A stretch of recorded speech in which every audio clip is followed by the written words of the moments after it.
Hi everyone, we're here today. Oh, there it is. We're here today to do BJU Press Pre-Algebra section 5.3. We did some other problems in the last video. We have some different ones to do today. So we're on page 232 in the book and we're doing quotients and roots. Let's start with number 13. Evaluate each root. So we have the square root of 25/81. Okay, so in order to do this, we're just going to be finding the square root of the numerator and then finding the square root of the denominator. So because 5/9 times 5/9 equals 25/81, then we know it's 5/9. Really what I did was I found the square root of 25, which was 5, and I found the square root of 81, which was 9. Number 14. 14, we have the cube root of -8/27. All right, so I know I'm going to have three numbers, and those three numbers are the same number multiplied by themselves 3 times to get me a negative. So that means my answer must have a negative in it.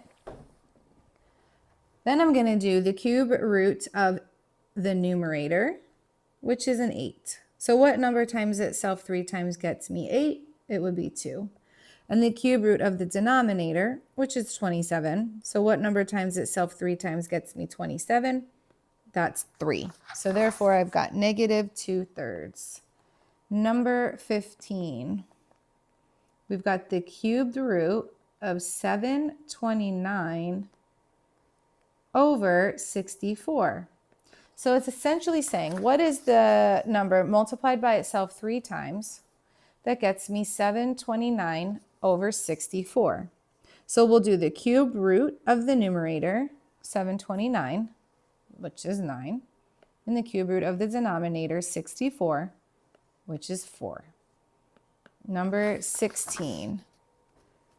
We've got the square root of 0.09. All right, so what number times by itself 2 times is going to get me 0.09? This is 0.3. So I know that the cube or the square root of 9 is 3, and I know that there had to be 2 decimal places involved because of the 2 decimal places that got me 0.09. So that's how I knew we needed a decimal, and 0.3 times 0.3 would be 0.09. Number 17 is negative the square root of 1.69. Okay, so what number times itself is going to get me 1.69? So I recognize the 169 without the decimal in there because the number 169 is 13 squared. So I'm thinking that we're going to have a 1.3 in here. So I just needed to move the decimal over because of the fact that there's 2 decimal places here. So if I have 1.3 times 1.3, we get the 169 with 2 decimal places. So that's where my thinking is coming from. Number 18 is the last one. This is the cube root of -0.216. All right, so I'm going to have a negative again because I'm cubing the same number 3 times. I'm getting a negative. That means I must have started with a negative. Also cube root. So I'm thinking because I know that 6 cubed is 216, I'm thinking it's going to have a 6 involved. I just need to figure out because of the decimal places. So if I'm taking a number 3 times and I'm getting 3 decimal places as my answer, I must have originally had 1 decimal place, so -0.6. Number 31.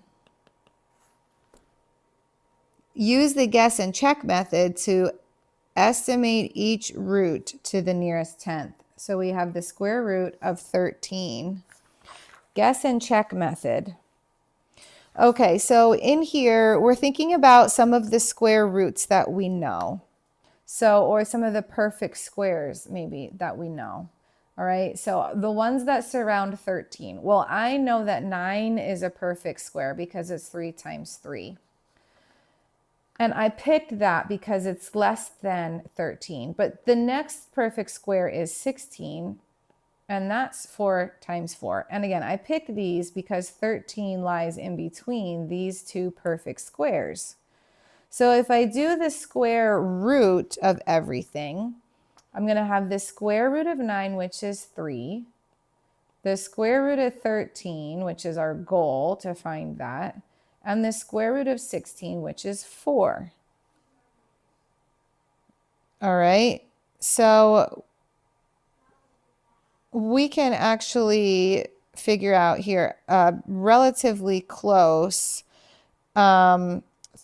make a guess, right? Let's go with, do we think it's going to be, I don't know, closer to the 3, or are we going to be closer to the 4? Because 9 is further away from 13 than 16 is, I'm thinking we need to lean towards the 4. So let's say we've got 3.6 squared. Let's check 3.7 squared. See how close we get. So 3.6 times 3.6 is 12.96. It's really close to 13. 3.7 times 3.7 is 13.69. That's too big. Okay, so the closest that we're getting here to is 3.6. So let's jump up here. The square root of 13 is about 3.6. All right, let's try number 32. 32 is the square root of 53. So again, let's think about our perfect squares. Perfect squares that are on either side of 53. 49, because that's 7 squared. And then the one after 53 would be 64 because that's 8 squared, right? So that means if we do the square root of all of these, so the square root of 49 is 7, the square root of 53 is our goal to figure out, and the square root of 64 is 8. This time I'm thinking it's going to lean towards the 7 because 53 is closer to 49 than it is to 64. So let's say, okay, let's make a guess. Let's try 7.2. And then we'll also try 7.3 and see what it looks like. So 7.2 squared is 51.84. And 7.3 squared is 53.29. That one's a little bit higher, but it is closer, just by a hair. So the square root of 53 is about 7.3. Number 33. The square root of 75 over 2. Okay, so 75 over 2. Let's change this into a decimal. 75 over 2 is 37.5. Okay, so we're going to do 37.5 as our middle number here. What two perfect squares surround 37.5? We'd have a 36. That's 6 times 6. We'd have 49. That's 7 times 7. So if we do the square root of 36, we get 6. We do the square root of 37.5. And then the square root of 49, we get 7. Right, but we're probably going to end up closer here to the 6 because 36 and 37.5 are really close. So let's try 6.1. Let's try 6.2. See what happens. So 6.1 squared is 37.21, whereas 6.2 squared is 38.44. Okay, so that means 37.21 is really close to 37.5. So let's go with that. So 6.1 is your answer. All right. What was number 33? Number 34. Number 34, the cubed root of 15. Okay, so we've got our 15. What are the perfect squares on either side? Oh no, cubes, I'm sorry. Perfect cubes on either side because we're doing a cube root this time. So it would be 2 cubed is 8 and 3 cubed is 27. Right, so let's do the cube root of 8. That's 2. Cube root of 15 we have here. And the cube root of 27 is, what did I say, 3.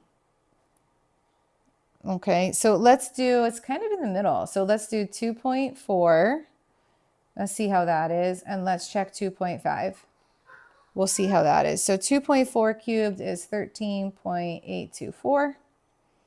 2.5 cubed is 15.625. That one's definitely closer. So we're about 2.5. All right. Was that it? 30. Oh, I only had to do the odds. Ay. Now I got to do an extra one. Okay, well, you got some extra bonus in there. If you were having a tough time figuring that out, hopefully doing those extra ones helped. Okay, so the cube root of -9. So we're doing cube roots.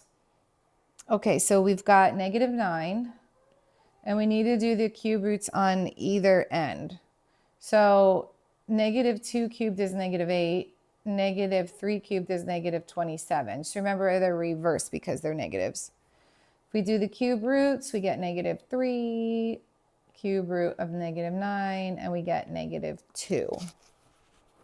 Okay, so it's closer to the -2. So if we do -2.1 cubed, we'll check that out, see where we end up with. Let's also just check -2.0, which we already know that, but we're going to do it. We're going to write it down. So -9.261 versus -8. So it's definitely closer to -2.1. Okay, moving along, number 38 and number 44. Number 38, we have the quantity 9/10 divided by 3. And then that is divided by 2/3. All right, let's go inside of our parentheses first. We'll keep the 9/10, multiply by the reciprocal, 1/3. I can do some canceling here. Multiply my numerators, multiply my denominators. All right, let's keep the 3/10, multiply by the reciprocal, 3/2. Multiply the numerators, multiply the denominators, I get 9/20. Number 44. Evaluate each expression. So we have 3/5 divided by 4/5 times -2/7.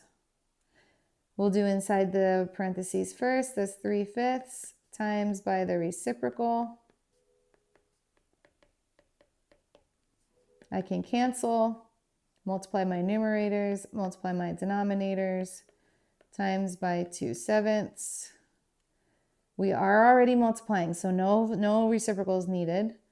I'm going to have a negative. Numerators gives me 6. Denominators, wait, maybe I should cancel first.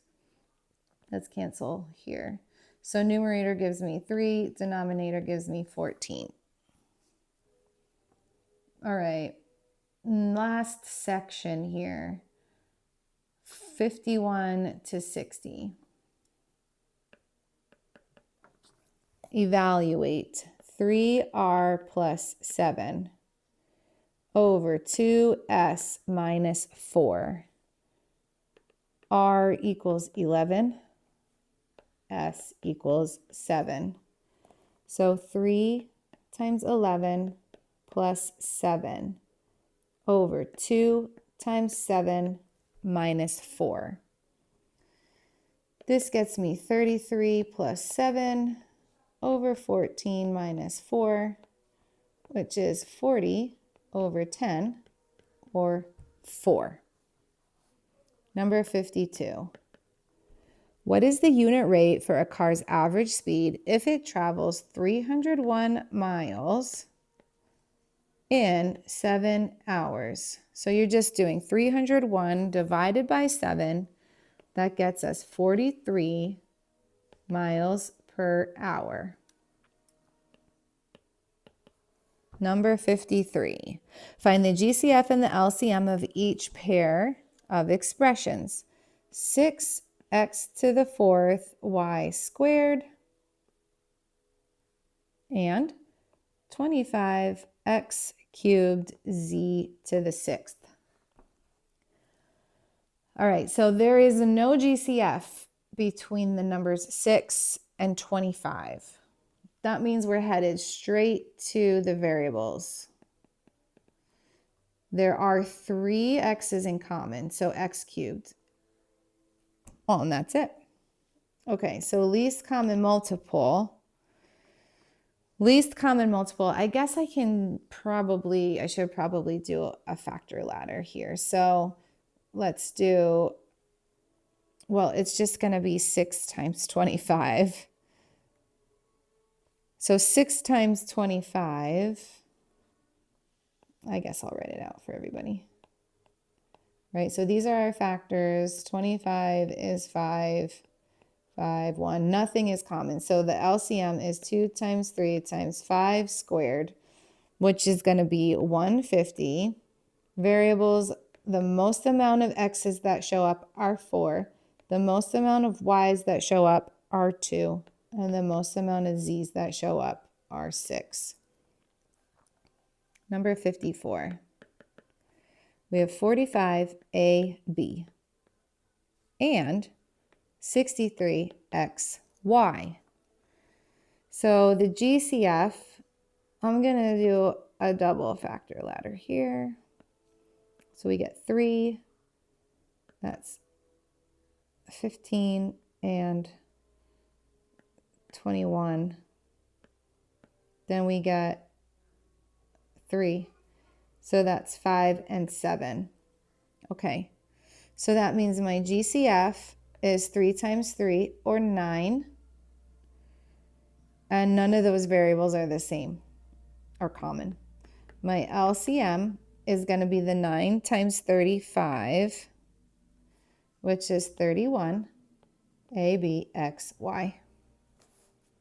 55. We have 0.5625. So to create a decimal, the decimal to the fraction, you need to put this all over 10,000. And then you could just keep dividing, keep dividing, keep dividing, keep dividing until you get the reduced fraction 9/16. Number 56, we have 0.36 repeated. So we're going to let our variable equal the decimal given. We're going to multiply both sides by 100 because there's 2 repeated decimals. We're going to subtract the original that we set up. We're going to end up with 99x equals 36. Divide by 99. So x is going to be 4/11. Number 57, solve each proportion. We have 6/7 equals 3 over n, which is 6n equals 21.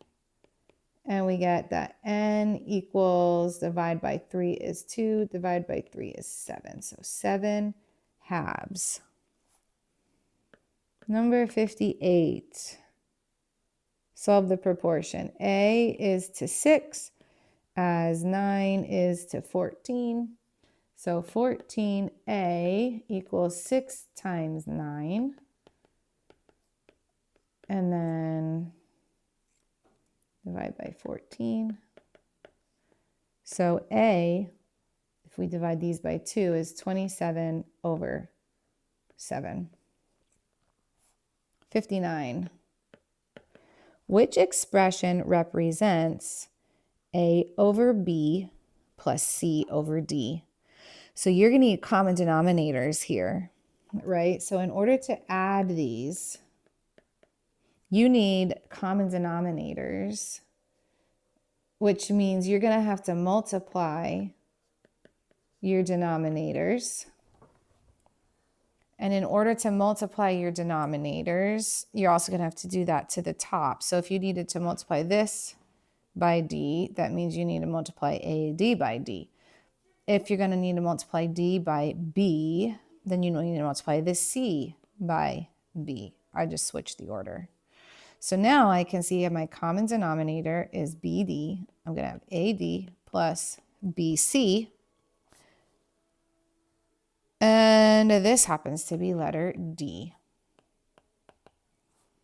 Number 60, evaluate 8/9 times the quantity 3/4 minus 5/6. Okay. Common denominators in the parentheses. It's going to be 12. This is times 3.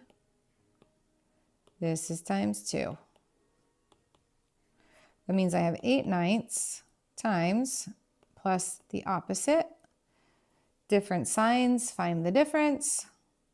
1/12, keep the sign of the bigger one. Okay, so now we're multiplying 8/9 times negative 1/12. That means I'm going to have a negative answer. Let's see if anything cancels. Both the 8 and the 12 divide by 4. That leaves us with 2 and 3. So we get negative 2 over 27, which is B. All right, great job.